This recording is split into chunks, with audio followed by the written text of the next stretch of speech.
Hello. So I'm actually very excited about today's guest. I've been following him on Twitter for a very long time, throughout this conflict, that is. And he speaks from a pretty unique place of experience, which we need to hear. And what I've tried to do, as I hope everyone has seen, is try to provide a kind of broad platform for different voices, Palestinian voices, Israeli voices. The one voice we haven't actually had is military expertise. And I think that is something which is very important to talk about in the current context. So Charlie Herbert is a major general, as I think people can see on the screen. He served 34 years in the army. And he's been a fascinating voice throughout this horror. And I think you'll see why it's so important that we speak to Charlie. Hello, Charlie. How are you doing, by the way? Owen, I'm really well. Thank you very much indeed for inviting me onto your channel. Now, it's nice to be here. I mean, a bit of a caveat, if I could, Owen. I'm not a Gaza expert. I'm not an Israel-Palestine expert. I've never been into Gaza. So to a certain extent, one feels a slight imposter talking about this. And everything that I've done online, all of the stuff I've done with the media, what I'm going to do today with you, it's kind of based upon my own military experience. It's a sort of compare and contrast. But I make no claims to being a regional expert, and I must sort of stress that up front. I'm not a regional expert. I view this exactly as you say, through the prism of somebody with 34 years military experience, most of that spent in the post 9/11 period, where we made a lot of mistakes, Owen, a lot of mistakes. And what's interesting is I see the Israelis making the same mistakes, and I suspect we'll probably talk a little bit about that. Too much self-deprecating Britishness there, Charlie. So I'll have to take you up on that. Your military experience is exactly why we need to talk to you. So I think that's, we've got lots of guests talking about the history, but this, I think, is such an important perspective. Can you just tell us a bit about your military experience? Yeah, I joined the army when I was young. I was 17, left school at 16, joined the army at 17. I joined as a soldier, which is quite unusual for people who then go on to become officers. Mm-hmm. So I joined at 17. I went to Sandhurst, which is our officer training academy in the United Kingdom. Age 21, commissioned at 22 into Scottish Infantry Regiment. And I suppose I led a broadly sort of representative career for that sort of generation. So my younger years, in 1985, back end of the Cold War, we were facing off against the Russians. But of course, I spent a lot of time in Northern Ireland during that period. And I talked quite extensively about some of the parallels, and I'm cautious about drawing comparisons between Northern Ireland and Gaza, but there are some comparisons worth exploring. So I spent about 4 years overall in Northern Ireland during my military career, working in some pretty tough areas. At the back end of that campaign, as we ran into the peace process and the Good Friday Agreement. So I spent a lot of time in Northern Ireland. I fought in the first Gulf War, age sort of 21, 22. When we handled tens of thousands of Iraqi prisoners of war.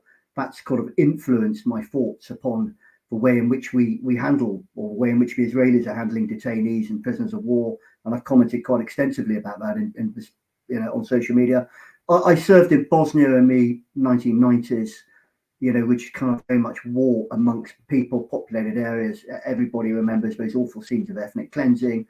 Everybody remembers the violence against civilians. Everybody remembers those shocking scenes, in Sarajevo of, women and children being sniped at from the hills, and it horrifies me that some of those scenes seem to be relived, in 2023 and 2024. I found that very difficult to kind of get my head around, but I look at a lot of the images that are coming out of Gaza, and it does remind me of the Balkans, in the early 1990s. And then, of course, post 2001, my military career was dominated by what I call the post 9/11 wars. Mm-hmm.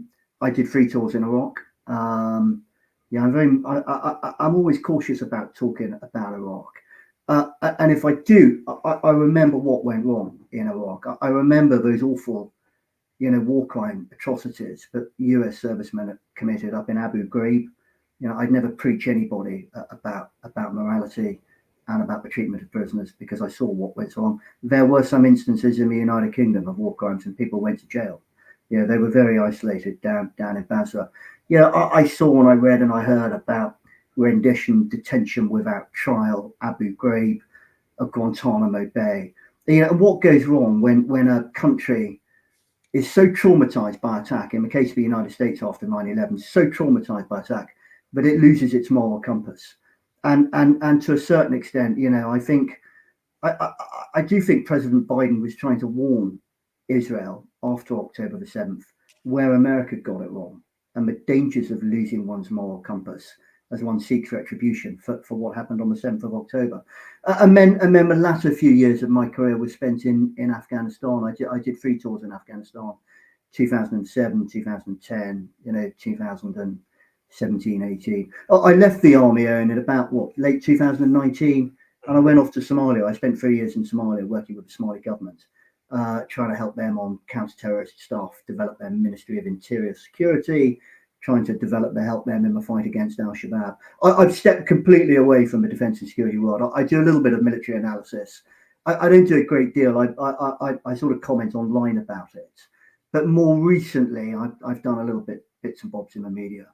But, my entire life has been spent, in that defence and security sector. And so that's what I draw on as I watch these images coming out of Gaza. I draw on that experience and go, yeah, that looks right. Or that just looks profoundly wrong. Why am I seeing that? That just looks wrong. And trying to educate people on that side of life. So on that, a crucial point is that I think the United Nations keeps saying this, even wars have laws. Laws govern war. It's not a free-for-all. You can't just do what you want. It is violent, and inevitably in war, people, every combatant side can say inevitably there will be deaths, but that's not an excuse to do what you want. And we have the Geneva Conventions, amongst other laws, which govern, obviously, the conduct of war. Just starting with prisoners of war, because you've mentioned that a few times, and you've shared some of the videos, and I found this really speaks to the sense of impunity that is felt by the Israeli state and Israeli soldiers, in that they are posting overt war crimes on TikTok, serving up often for kind of comedic purposes. There's a brilliant account, Israeli account, he keeps translating some of the videos. But for example, parading prisoners naked, or virtually naked, stripped to their pants, contriving surrender scenes which are faked, getting them to chant that they're slaves to a particular family of Israeli soldiers, shouting, ridiculing them, ridiculing their lack of food, but just degrading treatment. So maybe give some examples of that degrading treatment and where that fits into the conduct of warfare. Yeah, I mean, as you say, war is bloody, it's violent, it's frightening. And you can go from moments of very, very high intensity conflict, a profound firefight where people are getting killed around you or injured, to a point where you're taking prisoners. And there are rules and there are laws about the conduct of prisoners. Any decent person understands that, Owen. Any decent person understands that. And it amazes me the number of undecent people on social media who seem to think that it's just a free-for-all. It's not. I think the piece that I became most uncomfortable with, I think it was in early December, when there were a lot of images shared on social media, clearly taken by IDF themselves, of detainees. These were not prisoners of war. These were detainees. We need to be quite clear on that one. They were civilians who had been detained by the IDF. Different rules for them. And I do understand the need. As I said to a number of people I was challenged on this, absolutely. What is the standard procedure in an environment where one detains a civilian who one thinks might pose a threat, might potentially be a suicide bomber? One would normally hold them at a distance. One would ask them to remove their shirt, open their shirt, potentially even kind of drop their trousers, or as we did in Afghan, their shalwar kameez. But the moment one realizes that they're not armed with a suicide vest, you let people dress again. I mean, that's just kind of absolutely the norms. What we saw in those videos in early December of, large groups of civilian men detained, placed on their knees with their hands behind their head in not necessarily stress positions, but certainly stress positions. It was clearly designed to intimidate them. Well, and I sort of challenged this at the time. I got a lot of abuse for it. And then I think even the IDF themselves admitted, about a week later, 80% of those people, after questioning, were released. Now, Is that a good tactic? Is that a good strategy for any military? No. Why not? Because those 80% who were released will never forget and never forgive their treatments at the hands of the never forget the humiliation. They'll never forget the fear. They'll never forget the degradation that they felt when they were treated like that. So they've just in one foul swoop radicalized, incentivized another group of young men, men of fighting age, who will probably in the future take up arms and fight against the IDF. And I can understand that. I mean, we didn't treat detainees like that in Iraq. Under no time, I've said this, no point in my 34 years of soldiering did I see detained civilians treated like that. I helped collect tens of thousands of Iraqi prisoners of war in 1991. Absolutely not. It doesn't help them. And of course, so there's that sort of tactical action and the impact on the individual. But in terms of the strategic narrative that Israel's trying to achieve, it's trying to paint itself as the good side in a war against Hamas. That's what it's trying to do. And it spectacularly failed to do that in December with those images. And they're not isolated images, as you allude to. I think that was the sort of the worst of the ones that I saw. But we constantly see gleeful scenes of IDF soldiers, positively enjoying, perversely enjoying the destruction of Palestinian property, houses, buildings, universities. I mean, and is it gleefully dancing about it, laughing about it, celebrating it, posting it on TikTok? That at best is stupid. At worst, it's deeply immoral, indicative to me of a reservist army that's not perhaps as well led as it should be, that perhaps has a problem with self-discipline. It's not a good place for any military to be. And I think it was images like that, Owen, but I think started to change people's perception of what was going on in Gaza in late November, early December. This huge wave, rightful wave of sympathy for Israel after the 7th of October, stripping away in November, December through the IDF's immoral actions and very foolish of them. Not a good sight at all. I'm excited as well that radicalization. You talk about the experience, that humiliation, the degradation, and I mean, again, so people are clear. I mean, it's very important. You made the point there that they weren't even prisoners of war because it's illegal under the Geneva Conventions to, I think, to parade as public curiosity prisoners of war. So filming them in that way, but they're not even prisoners of war. These are civilians, and 90 to 95%. I think on the IDF's own terms, 85 to 90% were released on the basis that they were not judged to be Hamas in any case. So they were civilians, they weren't prisoners of war. But it's not just, it's their experience, but then, there's this moral panic often about TikTok radicalizing people.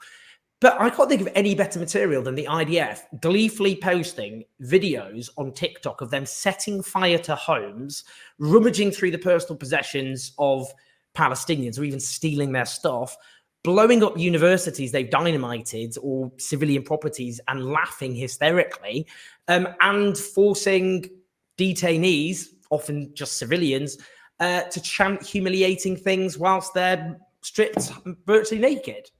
Yeah, it's macabre. It's extraordinary. And if I'm being generous, I don't think it is indicative of every single IDF soldier. I suspect there are very many, the majority are decent people, but it only needs a few bad apples to rot the core, of that crop. And what we saw, I think, started to make people think about, some of those issues of morality, etc., etc. I mean, I think the other thing that people are questioning, Owen, is other issues, not just that, but questions about distinction in the IDF's targeting, the distinction between who's a combatant and who's a non-combatant, who's a civilian. Big questions have been asked right from early October. Questions about proportionality, whether it's appropriate to drop a £2,000 bomb, onto a residential apartment block in order to kill a few Hamas, even if it results in, the death of 50, 60 civilians. big questions about, Ben. And when you start to question things like distinction and proportionality, then one starts to question legality. I mean, I kind of like everybody, I was very open-minded about this. I fully expected a vicious response from Israel after the 7th of October. It was inevitable. They would have had some targets to strike. But I think everybody was completely taken aback in the sort of the second or third week as the ground war was about to start by the numbers of Palestinian civilians, the sheer number of Palestinians that were being killed as a result of Israeli bombing. It was really uncomfortable to watch that, really uncomfortable. And I, although I think those numbers have sort of tailed off on a daily basis, I think that made people question whether this was the right response by Israel, or whether this was just a reaction, not a strategy, but a reaction. A pushing back, a violent sort of immediate response to the events of what happened on the 7th of October, rather than a deliberate, wise, calculated strategy. And as everybody knows, to react in anger with a hot head is the wrong thing to do. But I think that's what we saw certainly in October.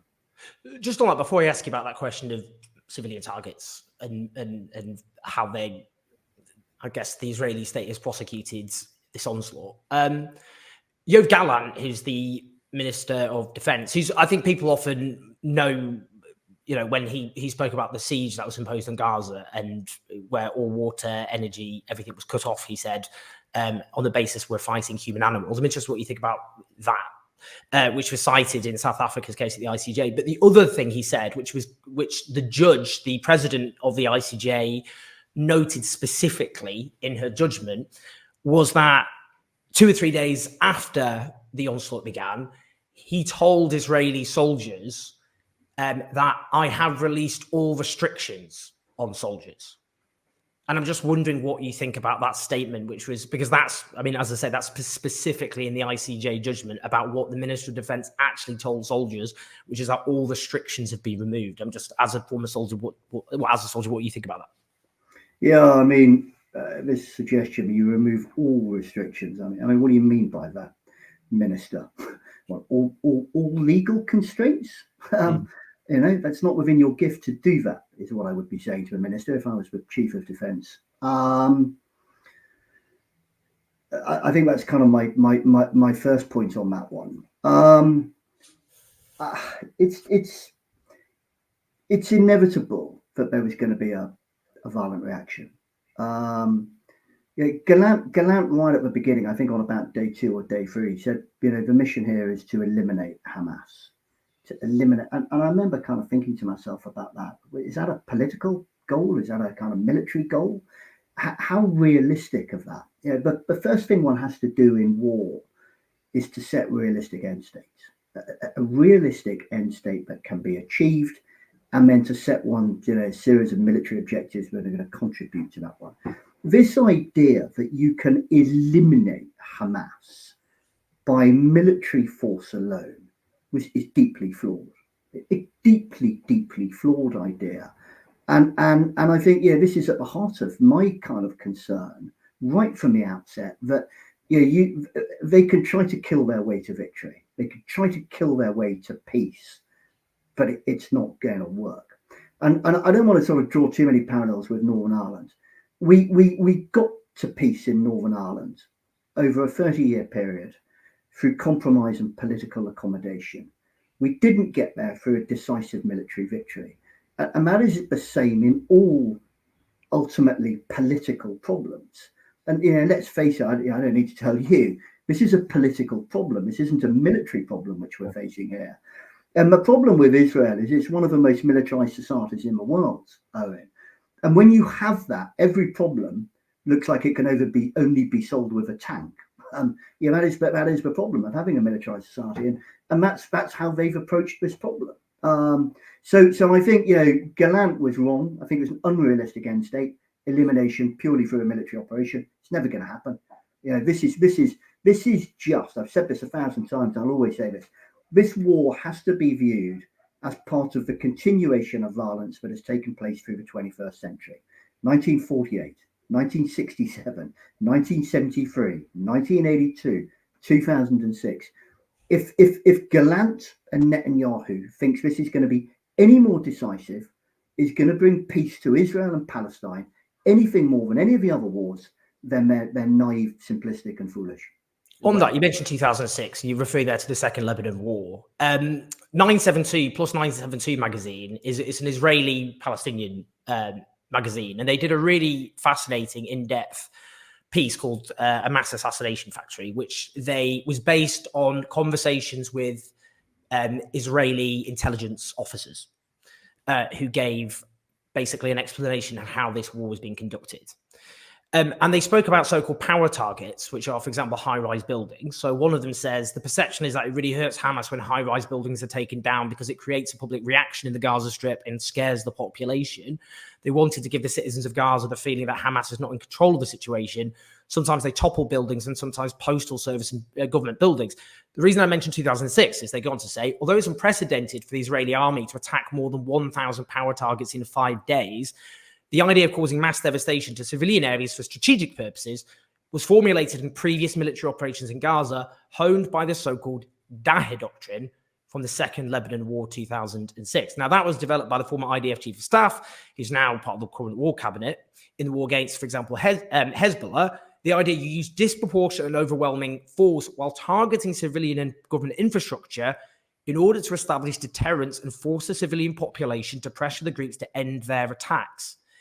That sounds a lot like terrorism to me, if I'm honest. And one of the intelligence officers themselves actually said to them, they said that if, for example, they attack an Islamic Jihad office, a tower block, which just has on the 10th floor an office, you could say is Islamic Jihad, you bring down the entire high rise, including a load of civilians, and they say, with the aim of pressuring civilian families who live in it in order to put pressure on terrorist organizations, he said, if we said that, this would be seen as terrorism. So we don't say it.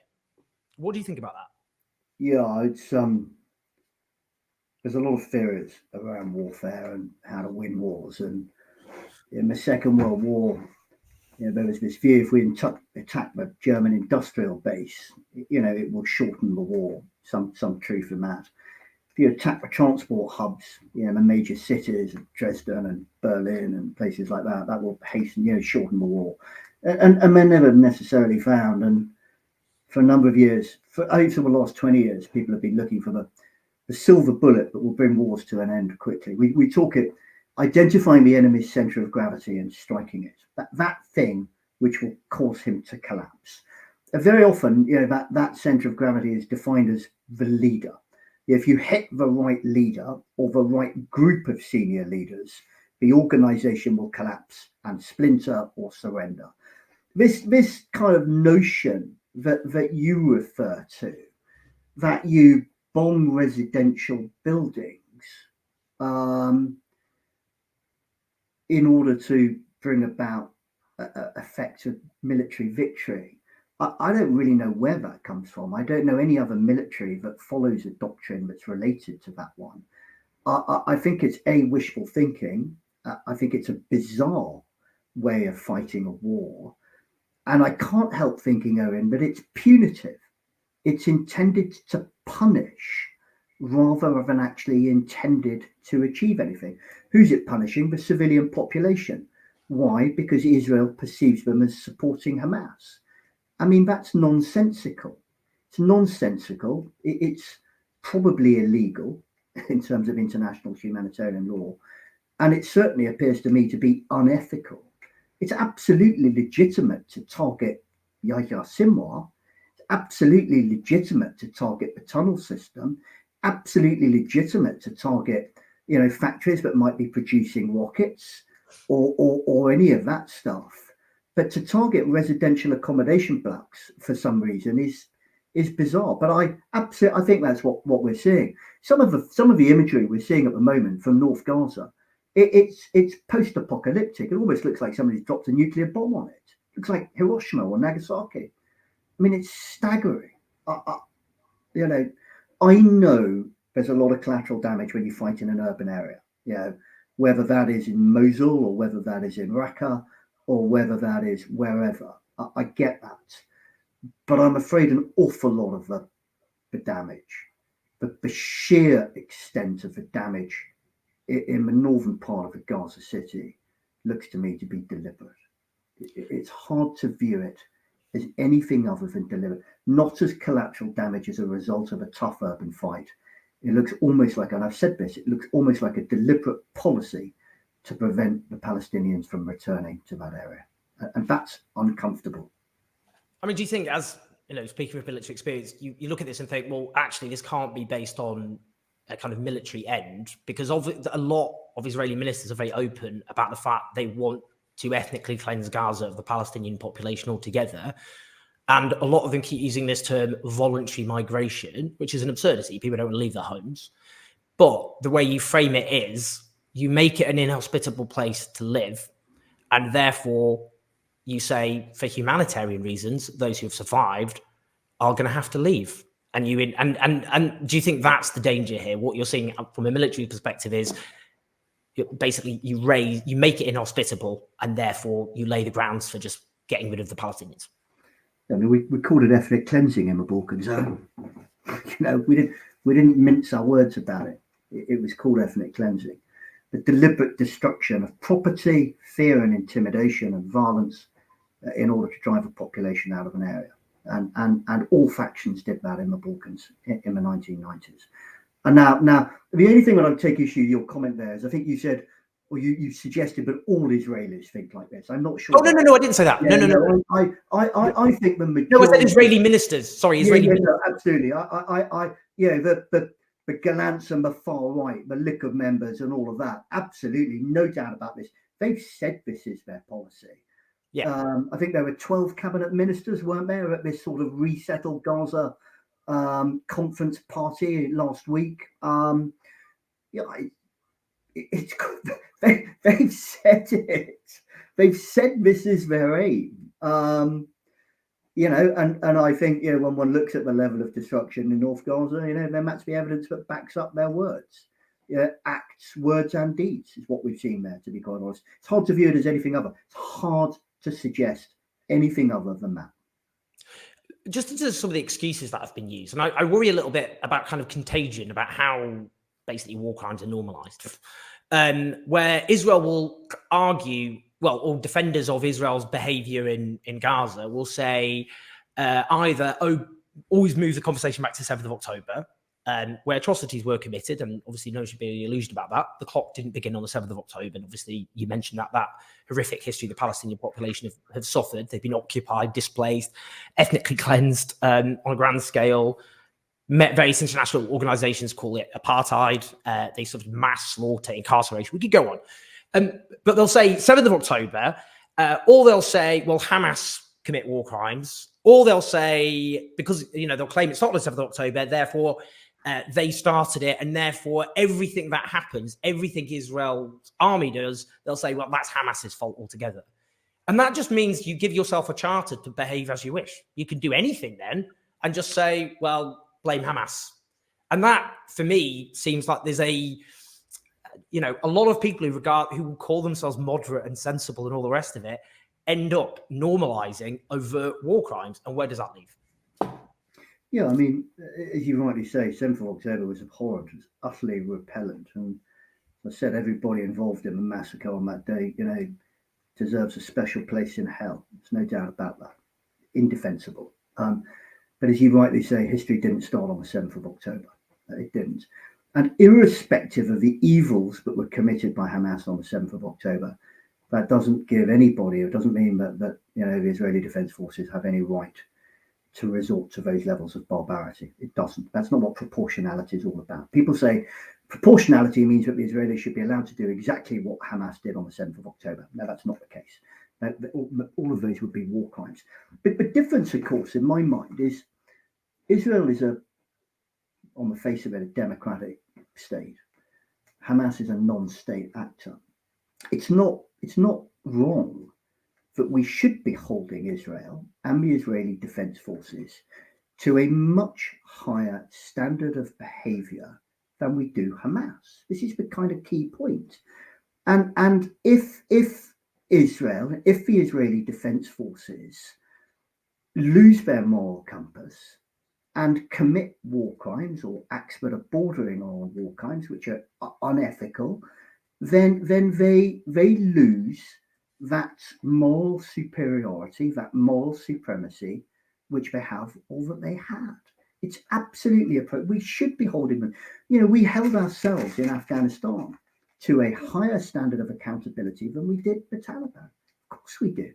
It's absolutely right. And it's madness to suggest otherwise. I'm struck daily by the number of people who just say, "What about 7th of October, Charlie? What about the 7th of October? Hamas did it. Hamas, raped and murdered and whatever they did, all of those abhorrent things, and suggest that gives the Israeli Defense Forces legitimacy to do that. Absolutely not. Absolutely not. IDF must hold themselves to a higher standard than that, mustn't stoop to that level. And occasionally I fear that they have done. Just a couple of other things about by the way, the point you made, I think, because you've mentioned the Balkans a few times, and it's interesting. Quite a few Bosnian figures have spoken out and made parallels. And just on that, and I've made this point before, the Bosnian Serb population themselves, civilians, suffered horrible atrocities against them. There were terrible atrocities committed against Bosnian Serbs that didn't give any legitimacy to the crimes then committed by the Bosnian Serb armies, including, of course, Srebrenica, where they were obviously charged with genocide. But they did use the atrocities committed against Bosnian Serb civilians to justify that behaviour. And I don't think anyone rational would look at that and think that in any way legitimised that behaviour. But I just want to go back just a couple of other things. That point you made about, I do think, obviously Northern Ireland is very different, but, as we speak, the leader of Sinn Féin is becoming Northern Ireland's first minister. There was not a military victory by Britain in Northern Ireland.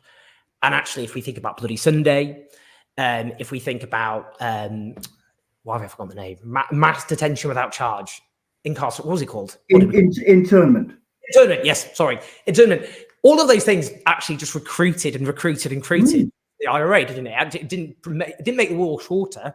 It made it a lot worse. And this idea, you can defeat an idea, because I think it's been Hamas. It's easy to portray on the part of Israel. It's a military force. You crush them. They're just a bunch of terrorists. That's the end of Hamas.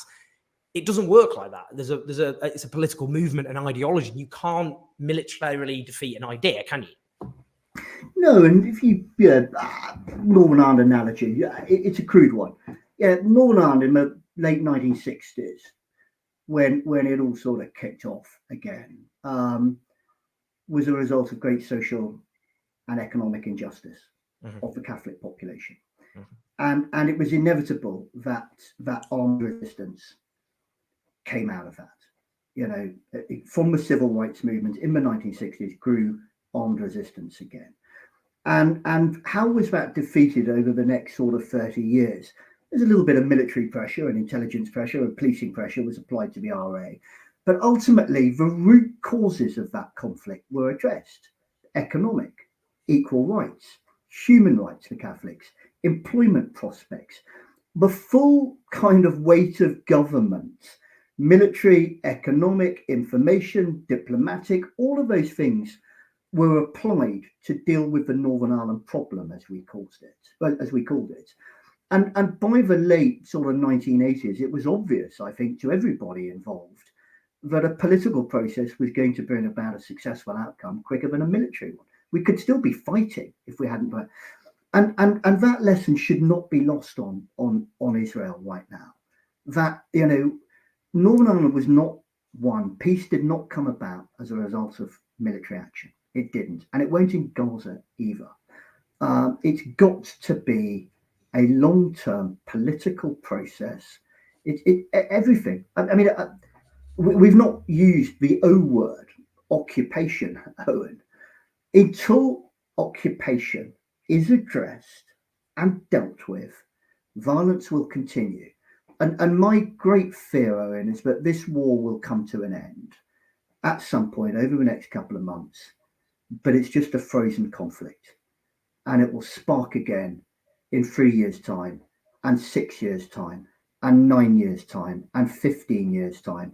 And our children will still be talking about it, Owen, because they haven't addressed the root causes of it. And that would be a tragedy. It would be a tragedy for the Palestinians, but it would be a massive tragedy also for the Israelis. And that's why I feel passionate about this. That's kind of why I'm online. It's why I criticize Netanyahu. It's why I criticize the IDF. Because, some good could come out of this atrocity. And that would be a long-term peace process in the Middle East. Mm. But that will only happen if all parties are prepared to address the root causes of the conflict. And what saddens me the most, Owen, is I don't see that at the moment. I still see a hurt, pained, Israeli government that's still determined to lash out because of what happened on 7th of October, but isn't yet ready to look itself in the mirror and see what the problem was, to understand what caused the 7th of October and to address that. And I hope they can do that. I do. It's going to take enormous compromise on both sides, on all sides. I don't think it's possible to eliminate Hamas any more than it was possible to eliminate the IRA and Sinn Féin in Northern Ireland. It wasn't possible. We could do certain things to them. We could apply leverage. Ultimately, Hamas, in my view, will end up being part of a long-term solution there. It will not be eliminated. It may change a name, but the ideology will remain. It's got to be brought into the political process. And that's going to be some kind of, whatever that is, almost certainly a two-state solution. But until occupation is addressed, this is just part of a continuum of violence that's been going on, for over 120 years now. Amen. I think that's very eloquently put. If no people on earth will ever accept being driven from their homes, ethnically cleansed, occupied, and deprived of their right to national self-determination. And the political consequences of that may vary in different ways, but unless you address that root cause, this will never end. And that's the point. There is no military solution to that basic underlying problem. Yeah. There's no winners in this. There's no winners. Both sides have got to compromise eventually in order to find that solution, that two-state solution. But I hope they can get their own, and I hope they can get there quickly, and I hope we can get a ceasefire very, very quickly in Gaza, so that no more, innocent civilians get caught up in this. Charles, it's been so fascinating speaking to you, and it was so important, I think, and I could see it from the comments. People wanted to hear kind of from a military perspective, even on its own terms, because